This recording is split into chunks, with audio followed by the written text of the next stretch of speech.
이게 보면 이제 우리 학교에도 연구 역량이 굉장히 뛰어나신 교수님들이 굉장히 많으시거든요. 그런데 제가 왜 이 강의를 맡았는가 하면요, 제일 편하게 논문을 쓰는 사람이 저기 때문에 어떻게 보면 굉장히 질 높은 것보다는 정말로 이렇게 우리 현장에 계신 분들이 큰 부담을 갖지 않고 나도 한번 논문을 써볼 수 있겠구나 이런 마음이 들 수 있게 그 수준에서 제가 논문을 쓰고 있기 때문에 제가 이 주제를 잡아서 또 발표를 하고 있습니다.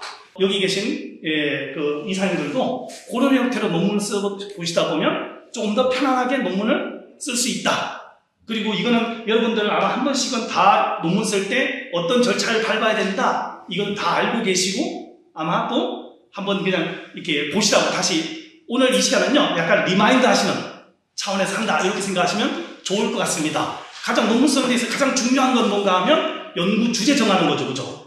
네, 연구 주제만 정해지면 절반 정도는 썼다 이렇게 여러분들 느끼시잖아요. 그죠? 그래서 오늘 제가 얘기하는 것 중에서요 제일 많이 얘기할 게 뭔가 하면 연구 주제는 어떻게 정할 수 있느냐, 그리고 요걸 진행을 해서 나중에 그러면 또 제일 어려운 것 중에 하나가 뭔가 하면 자료 수집 어떻게 하느냐. 이게 솔직히 좀 굉장히 많이 고민이잖아요. 그 내용들을 좀 많이 말씀을 드리면서 진행을 해 나가도록 하겠습니다. 연구 주제 이거 정할 때 우리가 보면 다양한 방법으로 연구 주제를 정할 수 있는데요. 그 중에 하나는 내가 가지고 있는 관심사, 평상시에 내가 잘 알고 있는 거 있죠. 그래서 평상시에 내가 하고 있는 부분들, 그게 어떻게 보면 가장 좀 쉽습니다. 그리고 그래서 제가 쓴 논문 예시를 이제 조금씩 이제 들어놓는데요. 그 예시 중에 하나가 기업이 선호하는 사회적 책임 이행 방식, 장애인 고용을 사회적 책임 이행 방식으로 장애인 고용을 어떻게 하느냐. 이게 제가 쓴 하나 논문인데요. 이것도 저는 이제 제가 말씀드렸나 모르겠지만 저는 학부 때 공학을 했습니다. 산업공학을 해가지고요. 경영학 이게 되게 관심이 많아요. 기업이라든지 뭐 이런 게 되게 관심이 많거든요. 그러다 보니까 뉴스에 나오는 모든 기업하고 관련된 얘기라든지 이런 것들 있죠. 그런 거에 관심이 많거든요. 그래서 기업하고 연관지어서 사회적 책임 이런 거 있죠. 이런 부분들 요즘 아까 회장도 얘기하셨지만 ESG 뭐 이런 거 있잖아요. 기업하고 관련된 거 내가 관심 있으니까 쓰기가 편해요 되게. 그리고 통계 분석 방법 어떻게 보면 굉장히 막 최신의 좋은 거 뭐 이런 것들을 여러분들 많이 생각하잖아요. 근데 요 논문은요 다 로지스틱이에요. 그냥 로지스틱 돌려도요 일반 등재지 논문 쓰는데 전혀 문제 없습니다. 근데 중요한 건 뭔가 하면 주제가 조금 더 참신하냐. 그게 제일 중요한 것 같아요. 그 다음 두 번째는 보시면 문헌 연구를 통해서도 우리가 주제를 정할 수 있습니다. 밑에 있는 제 예시는 뭔가 하면요 장애인 노인부 고용 달성 여부를 중심으로 해서 장애인을 추가 고용하는 것, 이 논문을 썼는데 이 논문을 쓰게 된 계기는 뭐였는가 하면 석사 선생님들하고 같이 이렇게 장애학을 가르치면서요 같이 이렇게 논문을 리뷰하는데 한 분이 발표하는 내용이 뭐였는가 하면 장애인 채용 이거하고 관련된 논문을 이렇게 발표를 하시는데 듣다 보니까 어떤 생각이 많이 들었는가 하면요 우리 장애인 의무고용제도 있잖아요. 의무고용제도 있는데 대부분 기업들이 의무고용제도 이상으로 채용을 잘 안 해요. 그러면 의무고용제도를 지킨 기업하고 안 지킨 기업이 목적이 분명히 다를 텐데 논문들이 대부분 그걸 구분하지 않더라고요. 그래서 저는 장애인 의무고용을 달성한 기업이 추가 고용하는 거, 달성하지 않은 기업이 추가 고용하는 거, 이걸 딱 두 개만 비교했습니다. 그냥 그렇게 했더니 그냥 개제가 돼요. 그래서 우리가 정말 새롭고 대단한 것보다는요 기존에 있던 연구들 중에 조금 다른 관점에서 요건 다를 것 같은데 왜 이렇게만 생각해야 돼? 그랬던 부분들 있잖아요. 그것만 구분해서 정리하시면 하나의 또 우리가 학술지에 게재할 수 있는 좋은 논문이 됩니다. 그래서 논문을 읽으시면서 왜 이건 이렇게만 생각해야 되지? 다른 부분은 없을까? 요 생각을 좀 하시면 얼마든지 논문 주제를 정하실 수 있다. 그리고 공동연구 참여 이런 것들을 통해서도 합니다. 여기 옆에 있는 인근에 있는 학교 교수님이 가끔 저한테 전화를 하세요. 언제 전화하시는가 하면 논문 쓸 주제가 없으실 때 정말로 그때 전화하세요. 그래서 뭐라고 하시는가 하면 혹시 논문 쓸 거 없어요? 이렇게 물어보십니다. 그러면 교수님은 뭐에 요새 관심이 있으세요? 이렇게 물어보면 그때 얘기했던 게 뭔가 하면 요즘 그 중독, 그러니까 복합 중독 이런 거에 관심이 있대요. 그죠? 그러면 그 중에 어떤 거 더 관심이 있어요? 그때 스마트폰 중독에 관심이 있대요. 그러면 그 자료 내가 통계 돌려드리겠다고 해서 시작한 게 이 논문이었거든요. 이것도 아마 제가 기억할 때는 청소년복지학회 그게 이제 게재했던 논문인데요. 어떻게 보면 주제 같이 얘기하면서 주제 정하고 나서 보시면 여기 뭔가 하면 초등학교 4학년하고 중학교 1학년 비교 이렇게 돼 있죠. 요거는 아동 청소년 편을 썼던 건데 기존의 연구들이 보면 대부분 학년을 구분 안 하더라고요. 그런데 우리가 생각해보면 초등학생이 스마트폰을 사용하는 이유하고 중학생이 이용하는 이유가 같을까요? 다를까요? 굉장히 달라요. 특히 여기 변수 중에 학업열이라든지 이런 거 있죠. 또래 관계. 이건 초등학생의 학업열이 중학생의 학업열이 이런 게 굉장히 다르거든요. 그 대부분 연구들이 이걸 구분하지 않고 그냥 학생을 돌리더라고요. 청소년을. 그러면 생애 주기별로 특성이 다를 텐데 그냥 이 생각 하나로 비교해 본 거죠, 그냥. 그래서 그것처럼 왜 이걸 똑같이 봐야 되지? 이런 관점들 있잖아요, 그냥. 그 생각만 하시면 그것만 구분하셔도 학술지에 얼마든지 투고가 가능하시다. 그리고 밑에 네 번째는 새로운 학설이나 이론, 사회적 이슈 이렇게 돼 있잖아요. 요거는 뭐 때문에 제가 말씀을 드렸는가 하면 보면 여기 예시 보시면 노인 빈곤 탈출 해법 뭐 이런 거 있습니다. 우리가 탈출이라는 단어는 주로 사회과학에서는 어디서만 썼는가 하면 빈곤 문제. 제 박사 논문도 빈곤 탈출이거든요. 그래서 실제로 보면 탈출이라는 단어는 사회과학에서는 빈곤에서만 얘기를 해요. 그러면 왜 탈출을 빈곤만 탈출이야? 우울해서 탈출할 수도 있잖아. 그죠? 그 다음에 직무 불만족에서도 벗어날 수도 있잖아. 그래서 제가 쓴 논문이 다 그런 겁니다. 직무 불만족에서 탈출하는 거, 자살 생각에서 탈출하는 거, 우울해서 탈출하는 거. 그래서 기존의 탈출하고 관련된 개념을 다른 분야로 바꿔버렸어요. 그랬더니 다 그냥 되고요. 그 다음에 여기 보시면 또 이것도 신문기사인데요. 출산율이 0.98명이래요. 그 얘기는 뭔가 하면 사람들이 결혼하면 1명 정도는 놓더라. 그러면 우리가 인구 유지율하고 관련된 출산율이 2.1명이거든요. 그러니까 1명을 낳는 게 중요한 게 아니라 뭐요? 최소한 2명을 낳아야지 인구가 유지가 돼. 그래서 제목이 뭐요? 둘째 자녀 출산입니다, 그냥. 그 다른 분들은 출산, 수, 뭐 이런 것만 따지고요. 그 다음에 1명을 낳냐, 2명을 낳냐 구분하지 않고 그냥, 애 하나 더 낳는 거. 요게 연구 주제였거든요. 그래서 저는 그냥 구분했습니다. 하나는 기본적으로 노니까 통계상, 신문기사에서 그렇게 나왔어. 그러니까 하나 더 놓는 게 중요하잖아. 그래서 그걸로 구분해서 논문을 썼고요. 밑에 있는 코로나19 이것도 뭔가 하면 요즘 뉴스 같은 데서 코로나 때 가장 많이 나왔던 게 코로나 블루 얘기였죠. 코로나 우울. 그래서 저는 뉴스 보다가 그걸로 주제 잡습니다. 왜? 요즘 시점에 가장 관심사가 이거니까. 그래서 학술지 이런 데서도요. 현재 시점에서 주요하게 관심사인 거 주제를 잡으면 좋아합니다.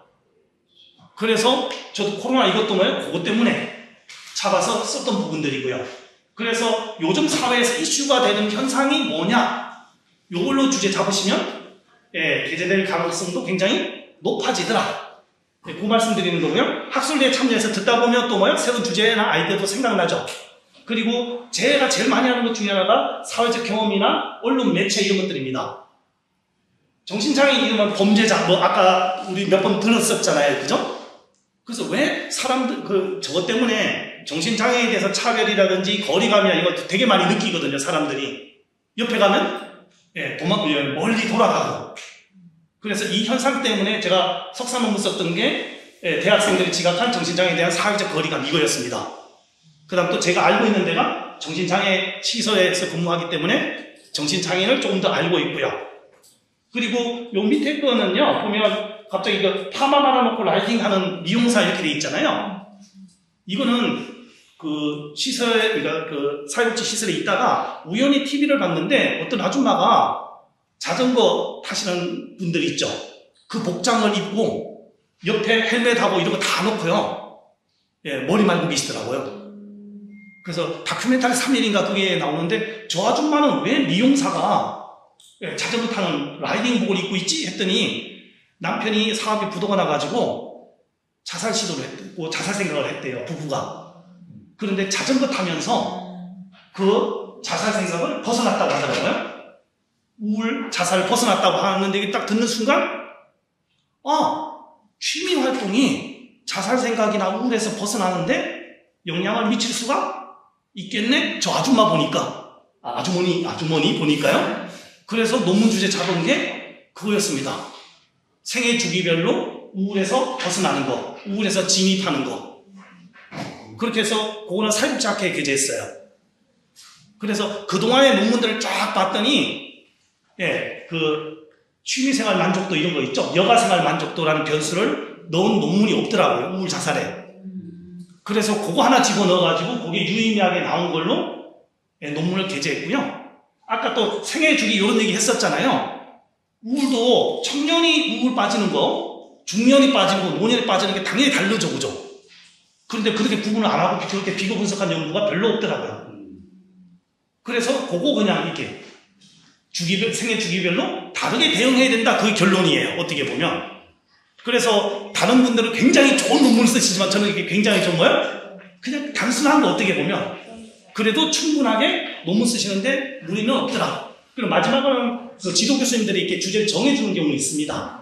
제가 빈곤 탈출도 제 지도 교수님이 정교수님이 이걸로 썼으면 좋겠어 하시고 그 다음에 본인이 책을 쓰셨어요. 생존 분석, 통계. 그러면서 책이 나오기 전에 자기가 이제 그 책 내용 쓸 거를 A4 용지로 출력해가지고 저 주시더라고. 이걸로 공부해. 그래서 통계 분석 방법 배워서 그냥 통계 돌려서 박사 논문을 썼었거든요. 그래서 다양한 경로로 이렇게 논문 주제를 정할 수가 있다. 그래서 어떻게 보면 굉장히 학술 논문 쓰는 게 어떻게 보면 대단한 일일 수도 있지만 너무 많은 부담을 가질 필요는 없다. 나는 벽을 샀는데 벽돌 한 장 더 넣는 것 뿐이다. 그냥 이렇게 생각하시면 훨씬 더 쉬울 것 같습니다. 그래서 여러분들이 논문 주제를 정할 때 저는 이 말씀을 좀 드리고 싶더라고요. 첫 번째 밑에 3번 보시면 연구 주제 선정을 위한 팁을 보시면 비판적 사고, 계속 다른 관점, 왜 생애 주기별로 다를 텐데 뭐 이런 생각이라든지 왜 이건 이렇게만 생각해야 되지? 이런 것들이 있죠. 그래서 저는 좀 극단적으로 석박사생들한테 극단적으로 표현을 합니다. 뭐라고 표현을 하면요, 이 사람의 이 논문은 틀려먹었어. 그냥 이렇게 생각하라고. 그냥 왜 이게 이렇다고 생각해? 다르게 볼 수는 없어? 다른 관점에서는 없어? 다른 이유는 없어? 이렇게 자꾸 한 줄 한 줄을 이 연구자의 말이 옳지 않다는 걸 전제를 깔아버리라. 그냥 읽다 보면 뭘? 다 맞거든요. 왜? 워낙 교수님들이나 연구자들이 잘 쓰시잖아요. 그런데 그냥 읽다 보면 다 동의가 돼버려요. 그래서 이분의 얘기는 틀렸어를 일부러 전제를 깔고 하시면 다른 관점들이 보이기 시작하더라. 그래서 굉장히 좀 다른 관점에서 보시는 걸 좀 많이 노력했으면 좋겠고요. 그 다음에 두 번째는 제 지도 교수님도 항상 아침에 1시간 걷고요, 저녁에 1시간을 걸으셨어요. 9시 반에 보통 연구실에서 나가셨는데 저도 뭐가 좀 이해가 안 가거나 통계를 돌렸는데 결과가 안 좋거나 해석이 안 될 때 저 아파트 앞에 천전을 1시간씩 걷거든요. 그러면 할 거 없잖아요. 걷다 보면 오직 생각나는 거는 그거밖에 없어요. 그래서 이렇게 생각해 보다 보면 다른 관점이 자꾸 떠오르더라고요. 그래서 이렇게 한번 해볼까 하고 그 다음날 가서 돌리면 돌아가요. 진짜 통계가. 아니면 다른 내용들이 나오더라고요. 그래서 사유하는 시간 많이 가지시라. 아까 어떤 분은 또 운전하면서 생각을 많이 하신다고 또 얘기해 주신 분도 계시거든요. 그래서 생각을 많이 하고 그 다음에 생각날 때 적어야 됩니다. 금방금방 잊어버리죠. 그죠? 그래서 저는 연구주에 딱 생각나면요 바로 저한테 카톡을 보내요. 그냥 안 그러면 또 뭐야? 5분 지나면 잊어버리더라고요. 저 기억력 되게 좋더라고요. 5분을 못 가더라고요. 정말. 그래서 반드시 저한테 그냥 카톡을 보내버립니다. 그래서 요거는 제가 그 논문 쓸 때 항상 정리하는 방법이에요.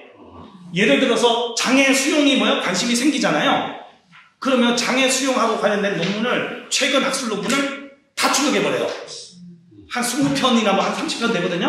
다 출력해가지고 솔직히 안 읽어요. 뭐 하냐면 분석 결과 있죠. 분석 결과 가지고 이거부터 정리합니다. 저는 다른 교수님들이나 다른 분들 더 잘하시겠지만 저는 그냥 이렇게 정리하면 뭐가 보이는가 하면요. 종속 변수를 뭐로 쓰고 있는지, 독립 변수를 뭐로 쓰고 있는지, 그 다음에 정적으로 영향을 미치는 건 뭐고, 영향 없는 건 뭐고, 부적으로 영향을 미치는 게 뭔지 이런 것들이 다 정리가 되고요. 다른 분들은 어떤 자료 쓰는지 봤더니 장애인 고용 패널로 쓴 분들이 계시죠. 요 뒤로 이제 쭉 있지만, 아, 그럼 장애인 고용 패널로 이 논문 쓸 수 있겠네? 변수는 어떤 거 써볼 수가 있겠네? 이런 것들 있죠. 그래서 이런 식으로 저는 정리를 해서 하면은 나중에 좋은 점이 뭔가 하면 저것도 돼요. 선행연구 검토를 이거 가지고 다 정리합니다, 그냥. 그 다음에 나중에 뭐요? 내가 분석한 결과 나오는 것들 비교 분석해야 되잖아요. 그때도 이거 가지고는 정리를 저는 해버립니다. 그래서 저는 항상 이거부터 시작을 합니다. 주제가 정해지고 나면. 그래서 이것도 보면 아까 둘째 자녀 출산 있죠. 그거 쓸 때 이제 정리했던 내용이거든요. 보면 연구자를 보시면 아동 패널 쓴 사람도 있고 육아정책 연구자료, 그 다음에 아동 패널, 복지 패널, 아동 패널 이렇게 돼 있잖아요. 저것만 봐도 뭐야? 내가 데이터 수집 안 해도 논문 쓸 수 있잖아요. 그 다음에 분석 방법도 다 로지스틱만 돌렸는데, 아, 그럼 나는 이 사람들이 안 써본 생존 분석 써봐야지. 그럼 또 다른 차이점이거든요. 예, 그런 식으로 저는 정리를 보통 하는 편입니다. 종속 변수도 다르죠, 저하고. 그래서 논문은요, 차별성만 명확하면, 예, 크게 무리가 없다. 좀 그렇게 말씀을 드리고요. 요거는 제가 그때 생각날 때마다 논문 주제에 떠오르면요, 바로바로 정리해버려요. 그리고 나중에 약간 이제 너무 바쁘다가 논문 못 쓰면 나중에 뭐요? 논문 한번 써봐야지 할 때는 제가 주제 잡았던 거 다시 살펴봅니다. 그러고 나면 뭐요? 주제가 잡혀요. 그래서 실제로 여기 걸로 많이 썼어요. 뭐 19분에 있는 울 탈출 뭐 이런 거 있죠? 그 다음에 20분에 있는 직무만족. 이런 논문 다 썼었거든요. 그래서 이렇게 정리 안 하시면 나중에 논문 써봐야지 했을 때는 기억이 안 나요. 뭘 해야 될지 뭐요? 다시 또 고민을 시작하다가 또 바쁜 일이 생겨서 못 건드려요. 저는 이렇게 이제 좀 정리를 하는 편입니다. 그러다 보니까 제가 적었던 논문들, 이렇게 주제들 중에 많은 숫자를 실제로 썼거든요. 그래서 생각날 때마다 뭐요? 카톡을 자기한테 보내거나 나중에 한 번씩 정리를 하시면 좋겠다. 논문 제목 잡는 거 이런 것들은 여러분들 거의 다 아시니까요. 요거는 넘어가고요. 그 다음에 자료 수집. 이게 어떻게 보면 가장 큰 고민 중에 하나고요. 설문지 돌리는 게 어떻게 보면 가장 큰 고민이잖아요. 저도 논문을 많이 쓰진 않았지만 제 논문 중에 제가 설문지 돌린 거는요. 석사 논문 한 편이에요. 나머지는 다 2차 자료 썼습니다, 저는. 그래서 어떤 분들은 2차 자료 쓰는 게 논문으로 크게 무리 없나요? 이렇게 하시는데요. 2차 자료 얼마든지 써도 되고요. 저는 다 2차 자료 썼어요. 그 대신에 차이점은 뭔가 하면 2차 자료 썼을 때 다른 논문하고 좀 구분되는 차별성만 있으면 전혀 문제가 없다. 그리고 또 2차 자료 쓰면 좋은 점이 있습니다. 신뢰도 타당도라든지 그 설문 문항 이런 거 있죠? 거기에 유저 가이드에 다 써 있습니다. 예를 들어서 저 아동 청소년 패널로 아까 스마트폰 중독 이거 했잖아요. 유저 가이드 보면 여기 뭐야? 영역도 구분을 다 해줬죠. 그래서 우리 변수 정리할 때 영역 구분 저거 따라 하셔도 되죠. 그 다음에 어떤 그 영역별로 어떤 거 조사했는지 조사 항목 다 써 있습니다. 그리고 최종적으로는 각 그 척도들 출처가 다 써 있습니다. 그러면 요 논문 찾아가지고 뭐야? 그때 신뢰도하고 타당도가 얼마로 나왔는지 논문에 써주면 돼요, 그냥. 그러니까 뭐야? 굉장히 편리하더라. 그래서 전부 다 2차 자료 쓰시라는 얘기는 아니고요, 뭐요? 예, 내가 자료 수집이 조금 시간이 걸리고 어려우시면 2차 자료를 충분히 쓰시고 얼마든지 더 쉽게 정리할 수도 있다. 요거는 왜 보여드리는가 하면요. 여러분들이 상상하는 모든 주제하고 관련된 패널 조사나 2차 자료가 다 있습니다. 보시면 제가 복지 패널 같은 경우에 복지 패널로 제가 아까 그 우울 관련된 거 있죠? 사회복지학회 게재한 거 복지 패널 썼고요. 노동 패널은 제가 그 박사 논문 쓸 때 썼던 거고요. 아동 청소년 패널 아까 스마트폰 중독 이런 거 썼고요. 장애인 고용 패널, 장애인 삶 패널 이건 아까 장애 수용 관련된 거 저걸로 썼고요.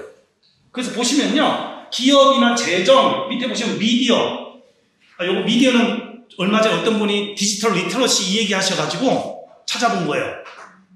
디지털 리터러시 저기 있어요. 그런 거하고 사회복지학 통계연감 제가 지난번에 한번 올려드렸었던 걸로 제가 기억을 하거든요. 이 자료도 있고요. 상재보험이라든지 저쪽 간호 쪽 교수님들 있잖아요. 다 보면 국민건강영양조사 있죠. 저거 가지고 논문 굉장히 많이 쓰세요. 그래서 여기 있는 분들 중에 노인 관련된 뭐 쓰고 싶다 그러면 노인 관련된 거 있습니다. 다. 그래서 죄송하지만 관심 있는 주제 있잖아요. 관심 있는 주제 해놓고 뒤에다 패널자 써가지고 한번 검색해 보시면요. 정말 웬만한 거 다 있습니다. 그래서 이런 자료들을 활용해가지고 설문조사 하시는 것도 굉장히 좋고요. 그게 조금 시간이 많이 걸리고 불편하시면 이런 것들을 쓰시면 아까 척도까지 다 정리하실 수가 있다. 보시면 여기도 복지 패널 있죠. 데이터하고 그 다음에 설문지까지 다 제공되고요. 그 다음에 여기에서 나온 기초분석 보고서까지 다 있습니다. 그래서 이거 다 무료입니다. 회원가입하시고 그냥 자료 요청하면 다 다운받을 수 있습니다. 옆에 거는 장애인 3패널 요것도 있고요. 그리고 보시면 여기는 그 청소년 정책연구원 가면요. 아동 청소년 패널, 청소년 패널, 다문화 패널, 학업 중단 청소년 패널, 그 다음에 아동 청소년 인권 실태, 청소년 사회 경제 실태 조사, 요즘 사회복지에서 관심 있는 청소년과 관련된 주제는 다 있습니다. 요거는 노동 패널하고 그 다음에 요건 여성 가족 패널, 여성 관리자 패널. 그래서 여성 분야나 이런 가족 분야에 관심 있는 분은 이런 거 쓰시면 되고요, 그냥. 그래서 예시로 이제 좀 말씀을 드리는 거고요. 저렇게 해가지고 그 다음에 자료 분석해가지고 통계 돌려서 자료 나오는 것들. 그러면 그 분석 결과에 대해서 나온 의미를 해석을 해야 되잖아요. 그걸 거치시면 되고요. 저는 이제 가끔 이 해석 이게 처음에는 무슨 뜻인지 잘 몰랐다가 제가 한번 굉장히 해석의 중요성 이런 것들도 한번 경험했던 게 어떤 건가 하면 둘째 자녀 출산 이거 논문을 쓰고 통계를 돌렸는데요. 제가 예상했던 결과는 남편이 아이를 낳았을 때 아이 양육부터 시작해서 배우자한테 굉장히 잘해줍니다. 돌봄도 같이 해주고 아이 양육도 같이 해주고 집안일도 같이 도와주고 이러면 둘째 자녀 출산이 더 좋아지겠다를 저는 가설을 세웠죠. 통계를 돌렸는데 반대예요. 남편이 겁나게 도와주면 출산율이 떨어져요. 그래서 내가 통계를 잘못 돌렸나 하고서 몇 번이나 다시 검증을 했는데요. 계속 같은 결과가 나와요. 그래서 커피 마시면서 계속 고민했습니다. 이게 도대체 무슨 일인가? 내가 뭔가를 잘못했나? 그 점수를 채점 잘못해놨나? 했는데 결국 같은 점수가 나오더라고요. 근데 생각을 해보니까 전혀 다르더라고요. 지난주에 제 지도 교수님 만났는데 지도 교수님도 제가 고민했던 거 비슷한 얘기를 하시더라고요. 자녀들이 아기를 낳았는데 애기를 양육을 겁나게 도와줬는데 야, 너 애 하나 더 낳아야지 그랬더니 자제분들이 뭐라고 하시는가 하면요. 힘들어서 못해요. 제가 그 짓을 또 하라고요? 그래서 제가 실제 해석했던 내용이 그겁니다. 남편 입장에서 생각해보면 와이프는 낳고 싶죠. 남편이 잘 도와줄 거니까. 근데 남편 입장에서는 내가 또 퇴근해가지고 집안일을 다 하고 육아하고 그 다음에 와이프 다 도와줘야 되고 남자 입장에서는 낳고 싶을까요? 낳기 싫을까요? 낳기 싫죠. 와이프가 어디 가서 씨를 받아오지 않는 한은 둘째가 안 태어나죠. 그래서 실제로 그 고민을 해서 그렇게 썼더니 다들 그거에 대해서 다른 심사위원들이 이의제기나 이런 것들이 전혀 없었거든요. 그래서 어떤 현상이 나타났을 때 기존 연구하고 다를 때 왜 이랬을까, 왜 이런 결과가 나왔을까에 대해서 그 의미를 잘 정리해보는 거, 요게 해석 이렇게 얘기합니다. 네, 그 다음에 제가 한 번은 박사 논문 쓸 때 정말 열심히 논문을 썼어요. 그리고 그 빈곤하고 관련된 주요 이론을 정말 열심히 읽고 아무리 읽어도 무슨 뜻인지 잘 모르겠는 게 솔직히 있더라고요. 그런데 이게 꼭 들어가야 될 것 같아. 왜? 다른 논문들도 인용을 많이 했고요. 그 다음에 의미가 대충은 이해가는데 정확하게는 이해가 안 가요. 썼죠? 제 지도 교수님이 읽으시더니 정준 선생님 여기서부터 여기까지 나한테 설명해봐 이러시더라고요. 그래서 교수님한테 제가 그랬습니다. 교수님 제가 10번 넘게 읽었는데 솔직히 정확하게 이해가 안 갑니다. 그랬더니 지도 교수님이 뭐라고 하시는가 하면 왜 정준 선생님이 이해 안 가는 거를 왜 써놨냐? 근데 뭐 꼭 필요한 것 같아서요. 너가 이해 못한 거를 다른 사람은 이해 가겠냐? 그러면서 지워버리라고 하시더라고요. 그러면서 본인 얘기를 하시더라고요. 본인은 논문을 쓰면 전혀 전공자가 아닌 사모님한테 읽으라고 한대요. 그래서 사모님이 읽다가 안 읽히는 부분이 있으면 표시해달라고 해서 다시 쓴답니다. 그래서 그 이후에 저도 제 딸한테 읽혔어요. 아, 정말로. 이해가? 딸 이해가? 이해가? 그러면 통과. 이해 안 가면 다시 풀었어. 그래서 요거는 제가 다른 영상 보다가 나온 얘기인데요. 리차드 파인만이라는 노벨 물리학상을 받은 사람이 있습니다. 이분이 뭐라고 했는가 하면 아무리 뛰어나고 완벽해 보이는 물리학 이론이라고 할지라도 그 이론을 대학교 1학년 신입생한테 얘기했는데 못 알아들어. 그러면 이건 완벽한 이론이 아니다. 그러니까 어떤 이론이든지 대학교 1학년 애가 읽어가지고 이해가 가면 이거는 제대로 된 이론이고 너가 제대로 이해하고 있는 거야. 이렇게 좀 얘기를 했거든요. 그래서 저는 이건 충분히 공감을 합니다. 근데 우리 논문 쓸 때 보면 너무 편하게 쓰면 좀 수준 낮아 보이고 이런 느낌을 받을 때가 있잖아요. 그게 아니라 누가 읽어도 읽히는 논문을 쓰는 게 가장 좋은 논문이다. 이렇게 얘기를 합니다. 그 다음에 요거는 이제 논문의 이제 구성인데요. 초록부터 시작해서 결론과 논의 여기까지 갔잖아요. 그죠? 그래서 서론에서는 어떤 부분을 왜 써야 되는지, 그래서 그 중에 또 서론에서 상대방한테 관심을 가장 잘 받는 방법 중에 하나가 뭔가 하면요, 격언 이런 거 있죠. 이런 걸 쓰는 겁니다. 그래서 제 지도 교수님이 제 박사 논문에 이거 문구를 던져주시더라고요. 유대교 경전에 세상의 가장 큰 재앙을 한쪽에 다 모으고 빈곤을 모아가지고 한쪽엔 빈곤 놓고 나머지 다 어려움을 올려놨을 때 무게를 재보면 그래도 빈곤이 더 무겁다. 그러니까 빈곤은 굉장히 우리 인생 삶에서 중요한 이슈다. 그 얘기를 해주셨거든요. 그래서 이제 그런 것들을 갖다가 이렇게 했고요. 그 다음에 저도 논문 심사 같은 거 해보면 가장 좀 난감할 때가 밑에 보시면 동그라미 2번 위에 보시면 이런 연구가 없기 때문에 연구가 필요하다 이렇게 쓰는 게 생각보다 많습니다. 네, 근데 이건 절대 쓰면 안 됩니다. 그러면 그런 연구가 없는 이유가 있습니다. 죄송하지만 가치가 없거나요. 아니면 연구를 할 수 없는 거. 그래서 이런 연구가 없다 이런 단어는 굉장히 논문에서는 쓰면 좀 적절치 않은 거. 단지 여기다가 뭐 써야 되는가 하면 기존 연구는 이런 한계가 있어서 나는 이렇게 한번 해보겠다. 아까 얘기했던 차별성, 벽돌 하나 더 얻는 거 이렇게 쓰시면 좋겠다 이렇게 좀 말씀을 드리고요. 이론적 배경에는 여러분들 내가 쓰는 논문하고 주제 우울이면 우울의 개념이 뭐고 어떻게 변해왔고 이런 거 쓰시잖아요. 그렇게 정리하시면 되고요. 분석 방법도 가능하면 여기서도 차별성을 많이 드러낼 수 있습니다. 저는 아까 얘기했던 생존 분석 이런 거 썼다고 그랬잖아요. 그래서 다른 거는 정태적인 분석, 나는 동태 분석. 그래서 이게 의미는 뭐다. 예를 들면 제가 어떤 걸 썼는가 하면요. 아까 직무 불만족, 여러분들 행정론 들으실 때 직무 만족, 불만족 굉장히 자주 나오죠.